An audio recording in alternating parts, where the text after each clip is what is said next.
Mga pagbabagong iniaasa ninyo sa pagpapalit ng panahon, wala naman kayong pagbabago. Ano?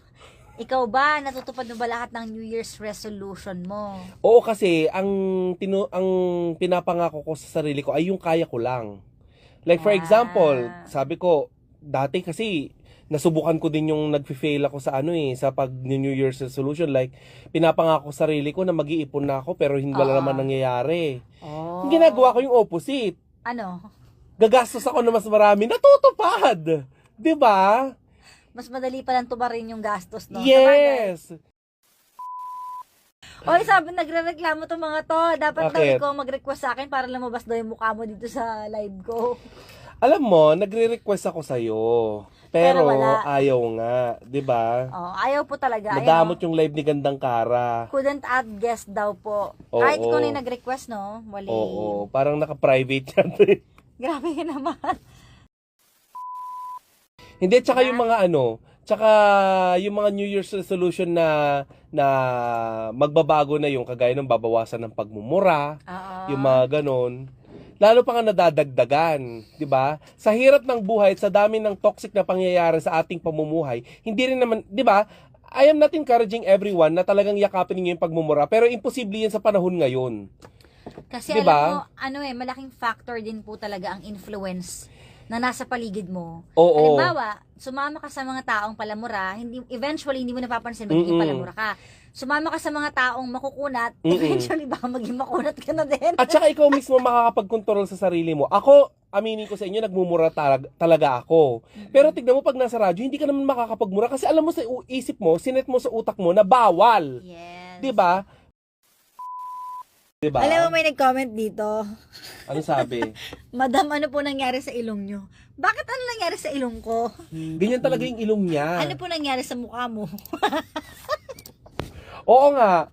Alam mo, isa Grabe pa kayo yan. mga panlait. Alam mo, Ano nangyari sa mukha mo? 'di ba? Uy, alam mo, dapat siguro gawin mo din yung New Year's resolution ni Sisa. Babawasan na daw niya ang panlalait pero magdi-describe na lang siya. Sabi sa comment, ano po nangyari sa ilong nyo? At least kahit may gantong ilong, may ganto naman din Nakakahinga. akong mukha kahit paano. Oo. Yung mukha mo, Oo nga. Nakakainis Kaya yan, mo ah. magkamukha ng ganyan. huwag kayo masyadong... Pero maganda ilong niya. Pero yung mukha niya, parang puzzle. Minsan lang ang buhay, wag na magbago. 'Di Grabe ba? naman yun. Alam mo, ewan ko ba, sa akin kasi hindi ko nababasa yung mga yan eh. So, DJ Kara kasi. Ayan. Hi oh. mga Ayan, pangga. hi. Ayan. Sabi dito, kagabi pa naglolo ko ang audio sa programa ni Papa Jackson. Di ano nga bang gagawin namin? Diba? Inaayos man po natin ngayon. Magtiis kayo. Huwag kang magiging bad. Ay, diba, I'm sorry, pinag-usapan sorry. natin kanina, let go na natin yung mga taong, kung walang Alam pake mo, sa'yo, edi go. Kung inaano ka, ililet edi go ko yung mga taong nakaka-apekto sa aking mental health, naubos lahat ng kakilala ko. Kasi ang pet peeve ko talaga ay yung mga taong mababait.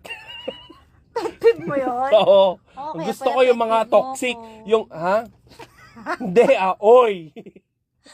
Oh. Talaga ba? Kaya, prone ako sa mga ganon. Sige, umanggulo ka pa para hindi masabi ang malaki yung ilong Kaya nga mo. tinatago ko. Tuloy mo kwento mo. Tingnan mo kung gaano ka people pleaser, 'di ba? Yan dapat ang baguhin mo sa sarili mo. 'Di ba kanina pinag-uusapan natin off air, masyado kang people pleaser. 'Di ba? Kaya tingnan mo, kinurik yung ilong mo. Si ate mo na umaang.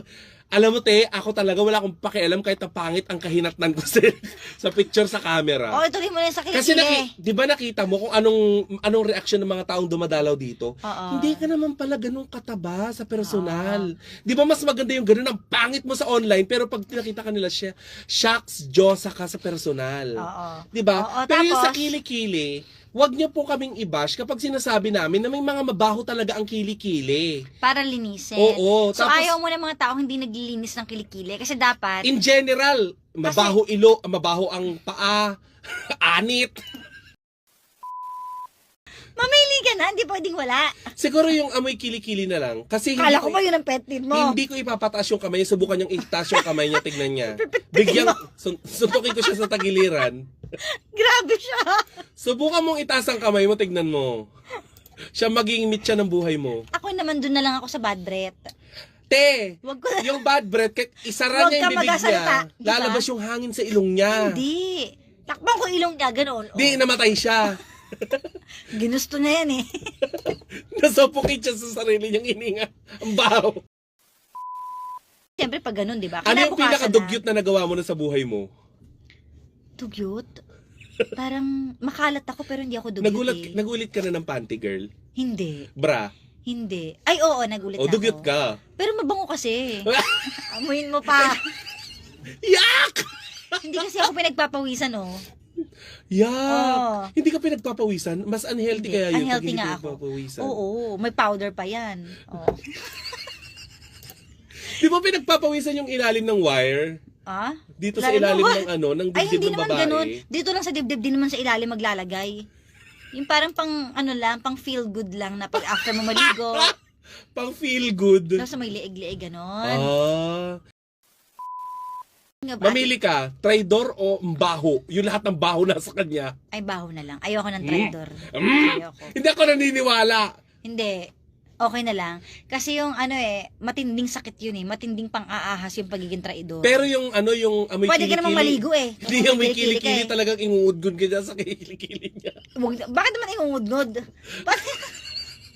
Siyempre walang ngudngudan. Walang ganon. Pero ito- importante mga pangga, maski papaano ay meron tayong nabago sa sarili natin. Kung di mo pa mabago yung sarili mo, yung baho ng hininga mo, Oo. yung kilikili mong amoy impyerno, di ba? Grabe naman yung Tsaka impyerno. yung paa mong nagpapawis kahit anong lamig. 'Di ba? Kung di mo man yan magamot, 'di ba? Kasi nagagamot yan eh. Alam mo yung pang nagpapawis, isasawsaw lang yun sa Sabaw ng sinigang. warm water with salt. With salt O so yan. ibig sabihin, Yes. nagawa mo na yan. Dati nung high school ako. Oo, nagkaalipunga ka. Hindi alipo nga, nagpasma. Pasmado. pasma yung daw basa, yun. yung kamay. Oo. Oo. Kasi kapag humawak ka daw sa kamay na pasmado, mahahawa ka daw. Yun ang sabi ah. Ako kasi naka-encounter ako ng pasmadong bunganga dati, sinampal ko. Nagbago. Nagbago pero nagkita kami sa barangay. Iba naman yung pasmadong bunganga. Grabe siya. Hindi ko alam. Masaya ako noon Ayaw mo kahit wala ng masyadong pera 4.2? eh. Pahingi. Sige. Oh, di ba?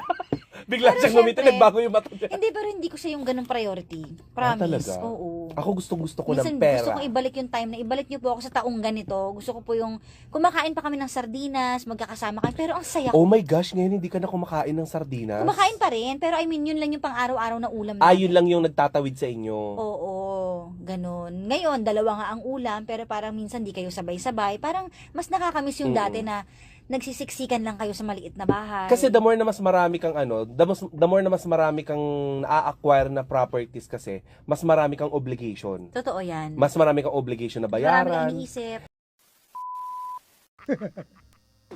Totoo naman, di ba? Oo. Tawag nito nakapanira. Alam nyo, may mga tao talaga na walang ibang ginawa maghapon kundi man chismis ng kapwa. Totoo.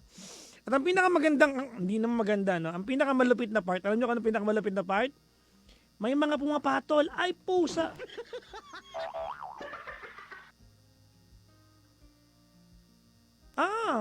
May mga pumapatol. Di ba? Nakakapag-recruit ng ng mga kasama sa chismisan. Ewan ko dyan sa mga yan. Ay nga pala, gusto ko na humingi ng paumanhin sa inyo kasi maghapon we were having problems sa ating audio, no? Oo. At pwede ba makiusap sa inyo, no? Pag may technical problem kami, huwag kayo nagpapanik. Oo. Bago nyo pa sabihin sa amin, alam na po namin, ha? Oo. Huwag nyo kaming inaaway. Kasi bago kayo may mga nangaaway kanina. Huwag nyo kami inaaway. Oo. Diba? Bago kayo magpanik na pangit yung audio namin, nauna na kami nagpapanik dito. Ha? Oo. So, kumalma kayo, ha? Kanina dami nagpapanik. Kalma lang. Ginagawa namin ng paraan. Bakit kapag show mo, maayos audio, pag ganito, pangit audio? Bakit sa show ni ganito, maganda naman audio, normal naman, pero pag sa kay ganito na, pangit audio, anak ng pusang gala. Sabi ko, ang galing, no? Ang galing gumawa ng chismis. Diba? Oo. Anyways, sa kabilang banda, natutuwa naman ako nagpapanik kayo kasi na-miss nyo kami. Diba? Kalma lang po, diba? Oo. Ano lang, tawag nito, meron, kasama naman yan, diba? Kasi live naman palagi yung mga programa dito, diba? Yung mga equipment namin, minsan papalya yan, no? So, hindi naman yan parang cup noodles na pag nasira, pupunta ka ng 7-Eleven, may spare parts ka agad. Diba, Chairman, no? Hindi naman ganun yon. Ay, nako. Oo. Anyways, mga panggana, tawagin nyo na ako, kailangan ko nakakwentuhan ngayon. Anong ginawa nyo maghapon, no? Ako, ang dami namin ganap dito sa office. Maghapon ako nakiasyoso sa pagbabaklas ng CPU. Wala ko na itulong. Nagtatanong lang ako, anong gamit niyan? Yan pala ang motherboard. Ganon. Ako lang yung taga ganon. Talaga? Motherboard yan. So, meron bang partner yan? Like brotherboard? Fatherboard? Pero ang saya, no? Ang saya pala pag gano'n, no? Natry niyo ba sa buhay niyo yan? Yung absent ka ng saglit sa buhay ng taong hindi mo pinapahalagahan, pero siya, miss na miss ko. Aww. Di ba? Yung hindi mo siya pinapahalagaan gaano, pero ikaw miss na niyo. Aww. Di ba? May asawa na ba? Wala po. Pero may 2 anak po. May 2 anak ka. Okay lang magtanong kung same father po sila. Yes po. Okay.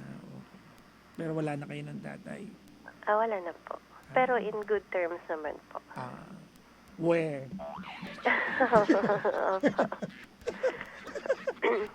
Sinabi ni Chairman, sabihin ko daw ng we.